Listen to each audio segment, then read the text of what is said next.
Branding hasn't been around for very long. So when you actually go back in time and you go back to David Ogilvy and you look at some of the ads, they were really simple. But they were simple because the message was really simple. I mean, fresh. Fresh was a new concept because when you go back in time, things were not fresh. They got stale very quickly. When oil came along, you had plastic, and plastic allowed to keep things fresh. Now today, we're trying to figure out what's the next thing because we don't want to have plastic. So concepts were really simple, but the ideas are the same. So the only thing I think that has really changed is that we're inundated with so many messages on so many different platforms. I think even marketers get overwhelmed. They go, I got to be on all of them? I don't think so. That's where it becomes really important to understand who your audience is and also how they're using your product and when do they need the information that you're providing them, if it's information, or you're just trying to remind them again where you are or what you're doing. So all of that, well, changes because of the platforms and the choices, but the messaging, how we process information, I don't think has changed significantly. Now, it's gotten more complicated. Don't get me wrong. Saying fresh ain't good enough anymore. So you have to still understand what is it that's relevant to that customer that's going to make them go, yeah, I need it from you. Welcome to another episode of From Startup to Wunderbrand with Nicholas Kühne. I'm so excited to have this next guest on. He's no stranger to the channel. Kim has been on before, where he's spoken about branding queens, secrets from 20 incredible women who built global brand dynasties. So I loved that, and we had some very favorable response to that. But we're going to be chatting about his newest book, which will be released by the time you see this podcast, which is called Loyalnomics, The Power of Branding. So Kim, welcome. Thank you very much, Nicholas. It's great to be back. I'm going to do a quick intro in terms of your background for new listeners. So, Kim Rozdeba is a strategic branding expert and the force behind some of the most iconic Fortune 500 brands. With over 3 decades of experience, Kim has honed his experience and skills in strategic planning, branding, and executing multi-million-dollar advertising and marketing campaigns, PR, and corporate communications. And he's obviously an author. So you're obviously somebody who's had, 30 years. That's older than a whole bunch of the folks listening to this. And you've obviously picked up some tips and tricks. Now, I want to start with this book. You've called it Loyalnomics, and you haven't said Brandnomics, because this is not a book about brand valuation, basically. Maybe talk to me about the title and why you chose loyalty or Loyalnomics as the theme. Great question, because I spent a long time on the title, and I actually used LinkedIn. I used my LinkedIn contacts. I got feedback. I went all over the place, and this one finally came to me, and it felt right. And the reason why I picked it was it's about repeat business. At the end of the day, building a brand is about building your business. So I had to have the economic component there because loyalty is great, but you got to get repeat business. And loyalty is the starting point for that to happen because you got to continually please your customer every transaction. So I went along the path of, love, and because to me, it's the feeling the customer has about the brand. That's a definition for me for a brand. I used a similar quote from Maya Angelou, which says, a brand isn't about what it says or does, but how it makes you customer feel. So I went down that road, and the whole feeling was, really touchy and feely, but it wasn't getting to the ground of the actual book, which is all the ideas, all the tactics that you need, and all the strategy you have to understand to build a brand.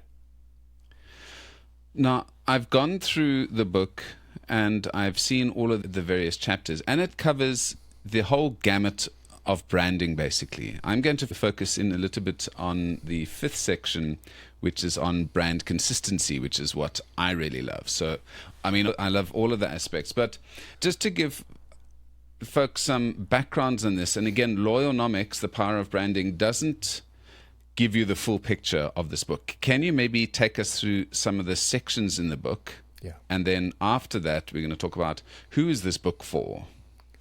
So I broke it down into really 5 sections based off of what I call the 5 C's of branding. And the first one is commitment. This is your why. This is, the purpose behind the promise of the brand. The second one is construct. This one I think is easy for people to understand. This is the what. This is the logo. This is the brand name. It's the color palette. It's the packaging. It's all the essence of what the physical and also what the brand feels like. And you go into a lot of detail on that. I noticed that it wasn't just, a logo is a nice thing to have. You go into what shapes, what sizes. You go into enough detail for somebody to have a good starting point to go on their journey themselves and go deeper into the subject. Yeah. No, you can tell throughout the book, I get to really very detailed, complex ideas, or at least I pose some of these ideas, not to have the answer, because it depends on every brand, which of these are really important. But the next one is community. And community is bigger than just the customer. I think a lot of, when brands, when they start, thinking customer is hugely important. Absolutely.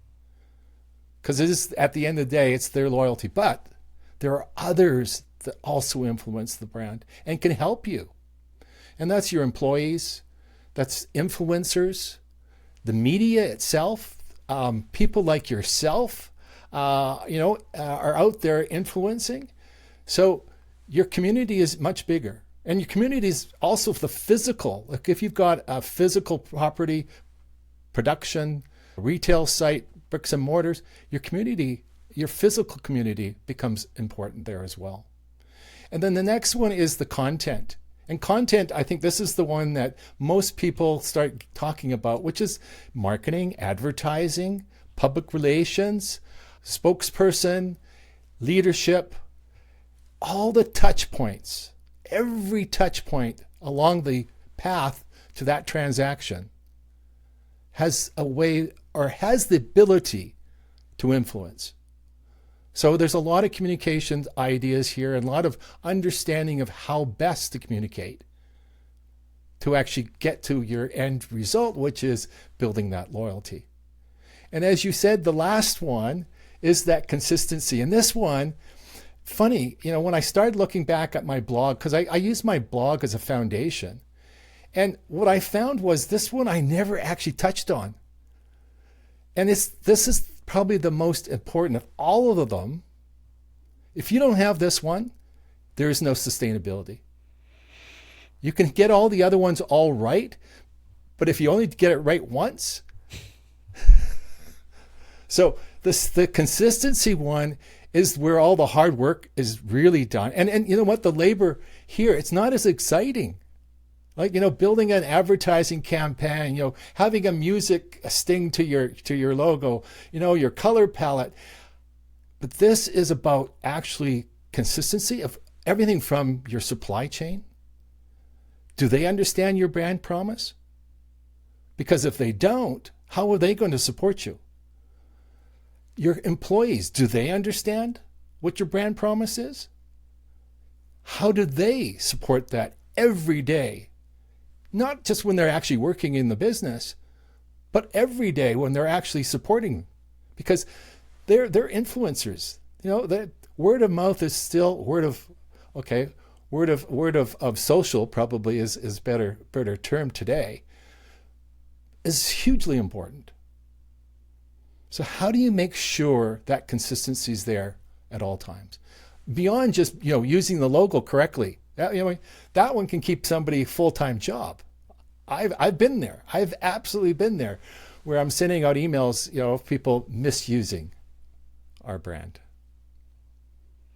Absolutely. So, I mean, as I mentioned, it really covers everything that a brand manager or somebody in communications would need, either as a refresher. Like I read through and was like, oh, yes, I remember that. Oh, yes, I mustn't forget that. So it really was good for me just to remember, yes, I haven't skipped anything. So it was really good as a reminder for me as somebody who's been in advertising for 20 years as well.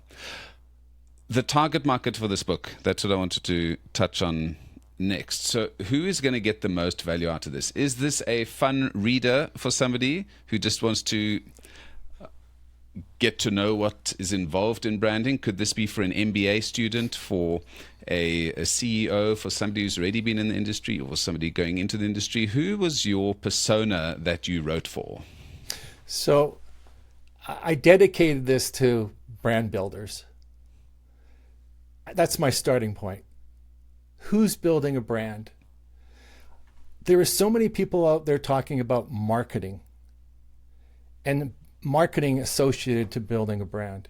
And I believe branding is much bigger than just marketing. If you read the book, that's one of the intent is to go, oh, this, all these touch points. A marketer does not worry about our employees feeling good about the organization. Do they understand what the organization stands for? The marketer is looking for the next transaction. This is much bigger in the sense of long-term. When you think of your commitment, that's a long-term commitment. That's got to be at the C-suite. If it's not at the C-suite, every day they make a change, they don't have what I call sort of the measuring stick. I believe it's everyone that's involved in branding. But you mentioned yourself having read this. I've had a couple of PhD marketers read this, and they go, one actually a huge compliment to me. He said, I felt somewhat enlightened. And I go, wow, that was not my intent, but I'm very pleased that he was. But it was a refresher in the sense of it's connecting all the dots. And that's one of the things I enjoy doing is connecting all the dots because, when you look at the big picture, you get lost so many times in the tactics.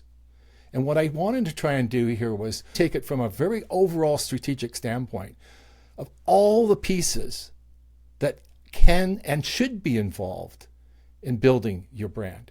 Now, when you start with a brand, you start bottom up. I mean, you don't start with this huge umbrella. And of some of the people that have reviewed it thus far, I've heard roadmap, masterclass, all of these really large, because it does touch everything. But what I wanted to make sure was how it all interconnects.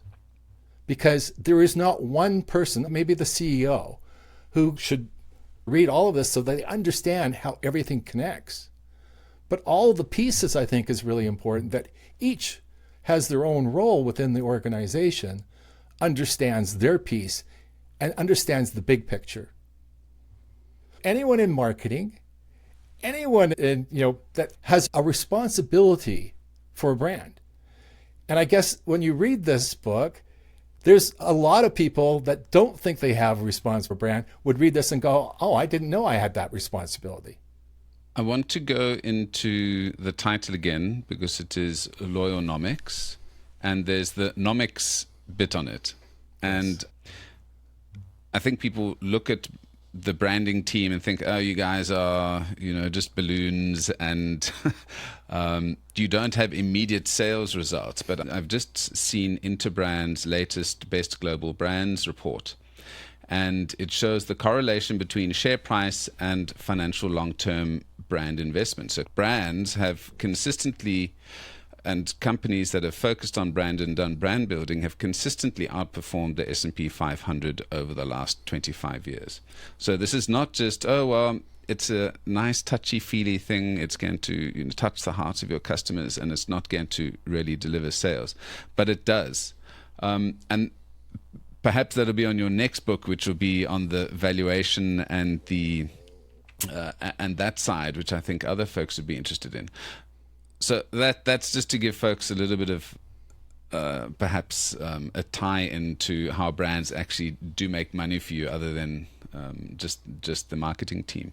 But you put in some very nice personal anecdotes as well, and some of them I understand as well. For example, the first time when you've had your first child and you walked into a shopping mall. Maybe talk to us, just if you can remember that line. Just Yes. take us through that quickly. I'd love to, because I use that many times to tell people how unimportant your brand is if it's not relevant. And I walked into this store. It was our first child. My wife was pregnant. And I've been going to this mall for many years. And I walked into this children's store. They had cribs and, they had all the different things that you need for babies. And I walked around quite excited. And I said, "You must be new here." And they go, No, we've been here since the mall's open. You must be a new dad." And I go, "Yeah, well, I'm going to be, yes, a new dad." And it was that for me, a revelation in the sense of I never noticed the store. Absolutely never saw it every time I walked into that mall. And, every time I walk by now, I do recognize it. And that's many years ago now. My kids are all grown up. But it is. We only have so much room in our heads. I delve into that maybe a little too much in the book on capacity. What kind of capacity we have? How many friends do we have? How much information can we actually take in? And so we have to be ruthless, because we can only take so much. Today, the supercomputers that are coming out and the quantum, it's going to surpass us. Well, it has already. And it can actually find stuff faster than we can in our heads, because we're still trying to figure out how do we connect the dots. But we have to be, because we don't have the space to be, vigilant in the sense of keeping the most important things that we need. And that those feelings are one of the most, and that's why you hear stories, it's something that we've grown up with. And stories allows us to have a feeling. So, what's your story? I mean, I've seen so many books in the last 5-8 years on what is your story, tell your story. But what's more important than your story is how are you going to fit into somebody's head? And what is it that you're going to fit with you? And brands that have been around for a long time have an advantage, a huge advantage. And particularly brands that also connect with you when you're younger as well. Because, as you get older, there's more information, more things that are important to you, more things you have to remember, more things you have to collect. So, that simple story was just basically to tell you that, if you're not relevant, people won't hold that image or that information because they can't, physically can't. Well, it goes back to consistency, because as you mentioned, people only recall things when they need it. So your advert that you've put out every day for the last month or 2 months or 3 months, whatever, you're getting bored of it. But the right customer is only going to see that on the day that they need you. So I've seen this so many times where people get, our stuff's not creative, or it's so boring, and the client wants to change things. I'm like, don't touch it, and don't do it. And I love your point about how people have only got so much capacity. And I think this is why you see, and we probably joke about our grandparents and that, where they only buy this type of coffee, or they only buy this type of milk, or they only buy this cereal, because the complexity is taken out of the problem. So again, if you can catch them young, as you said, and deliver a consistent experience, you got them. Yeah. Now, I want to quickly touch on, you talk about 30 years experience, and you've worked for the big guys in the industry.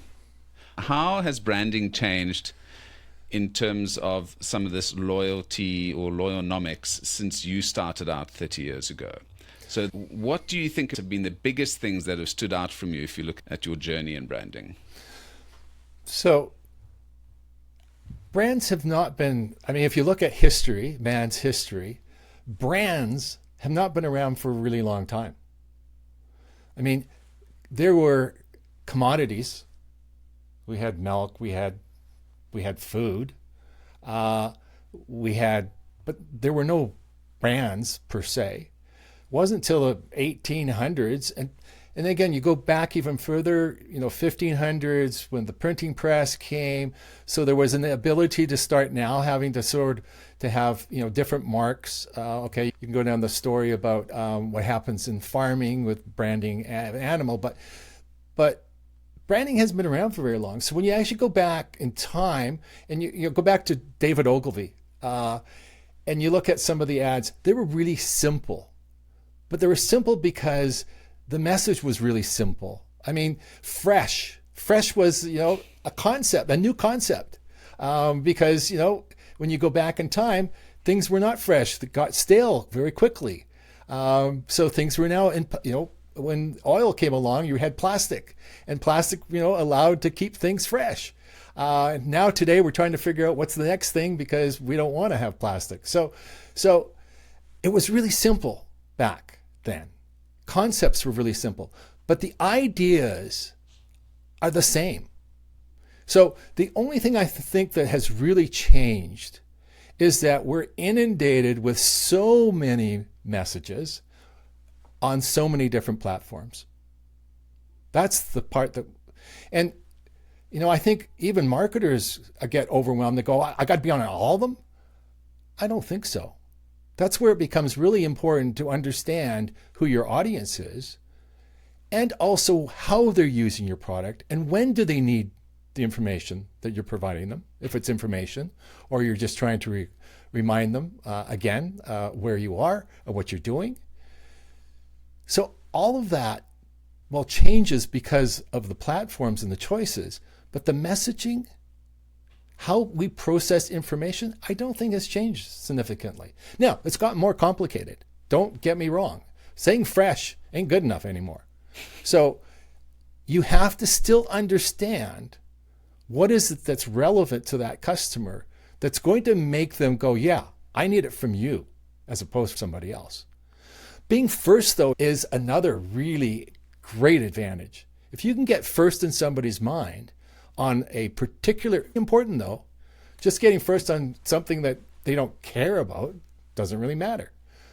But, you look at Tesla and you look at all the other car companies today, Tesla stands out. And it stands out because it's the first electric car that people associate. Is it the first? I don't think so. I think there was others out there. Daimler-Benz in about 1890 had the first electric car. Exactly. But now you see all the other car manufacturers, the top ones, they're all getting into hybrids and electric cars. When you think of an electric car, if somebody asks you who's got an electric car out there, they're going to tell you Tesla. They're not going to go Benz. They're not going to go BMW. They're not going to go Toyota. And they're struggling because positioning in the consumer's head is already there. So it's hard to start changing. And that's what you saw at Kodak. Kodak was a good example of trying to change. They got into digital cameras.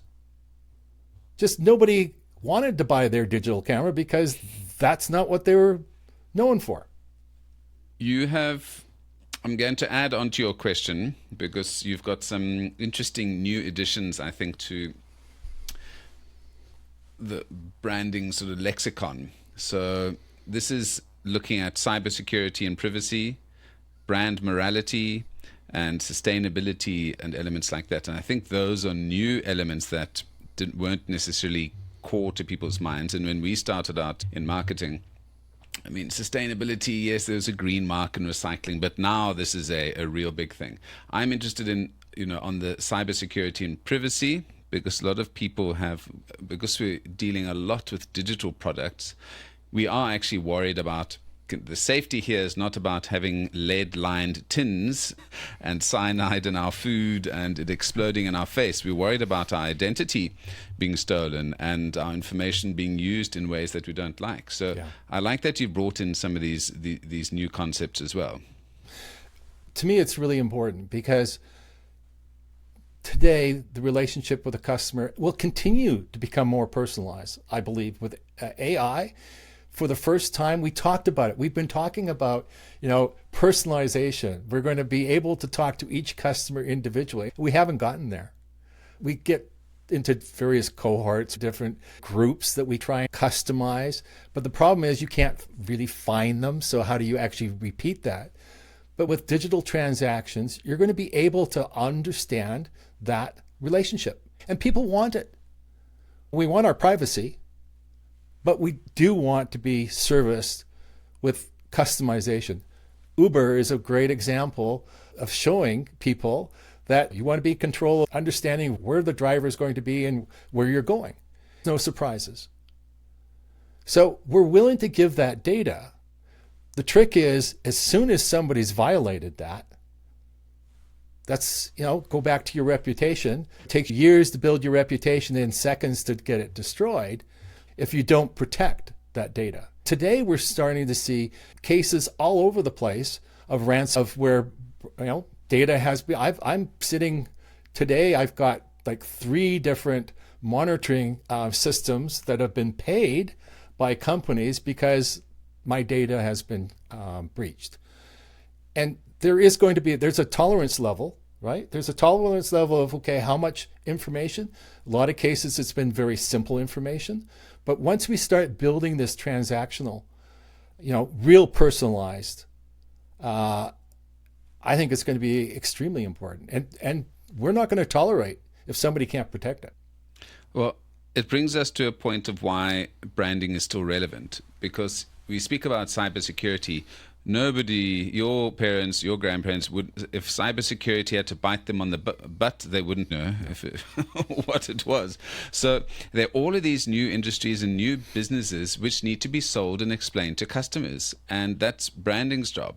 And it means that with all of these new platforms, all of these new amazing technologies, I mean, when we go to Mars, we're going to need new brands on Mars, and they're going to be people who've never heard of branding or haven't heard about, which Mars soup they should be drinking, and that's branding's role. So I was going to ask you a zinger earlier about our brand still important, but I think I've answered it for myself in my own mind. Can you imagine the world of commodities, though? Like, just strip away the brands, strip away the logos, strip away, and it's a simple golf ball. It's as you said, a soup. It's a can of chicken noodle soup. There's no personality attached to it. And the personality is a reflection of you, not of the product in actual fact. Because at the end of the day, it's the consumer who owns the brand. That's the other piece I think is really important to communicate. Well, you can influence it with all the touch points. And if you go through all of the book and you did everything in my book, you would be an iconic brand. I mean, that's my goal, is every brand could be an iconic brand, because you can influence it. But at the end of the day, they own it. They own brands. We can only influence it. Well, I'm just going to run with your commodity idea there with the tinned soup, the tinned chicken soup. You think that is a commodity, it's tinned soup. But, for example, we know that certain chickens are looked after better than others. We know certain countries where we do not want to support slave labor and child labor and things like that. So I would be concerned eating the soup. Is it from, is this water from the Ganges? Right. Is this Fukushima chicken? Is this being hand plucked by little children? Those things would be important to me if I've got choice. If I'm stuck on Mars and I've only got one can of soup, I'm going to eat it regardless. But when I've got choice, that's where the brand, and we go back to basics of branding, I guess. Yeah. I think that's a great example, Nicholas. And I'm not a huge drinker of soft drinks. But when I'm in other parts of the world that I don't trust the water or anything, I will go to a Coke machine, and probably it's Coca-Cola, and I will, because I know I can open it and I know where that product comes from. Anywhere in the world, I will drink that without any hesitation. And that's quite amazing. So I'm going to do one last sort of pitch on the book because it's also really well researched. I always look at the notes section of books to see what sort of references have been made and what quality and how recent are. And you've got some fantastic notes. So as you read through the book, you can go and have a look at the notes, find that article, find that particular book, and then go like a Wikipedia page, just go deeper and deeper down that rabbit hole. So I love that. So Kim, this has been fantastic. I think I would recommend that anyone interested in, if you don't know much about branding and you want to get yourself up to date with the best in the world, this is the book that's going to do it for you. You won't know everything because you've got to experience it as well and need gray hair like Kim, but it will give you a really good insight into the industry, and it sort of rekindled my excitement in branding again. I was thinking, oh yes, I forgot that. I must remember to use that in my next planning session. Where can I send folks to get this book, Kim? So you could Google just the title of the book, Loyalnomics, but I can be reached at www.rozdeba.com. And you can also go directly to the website for the book, and it's www.loyalnomics.com. And I can also be found on LinkedIn. So I'll put up those links in case people are troubled with the spelling.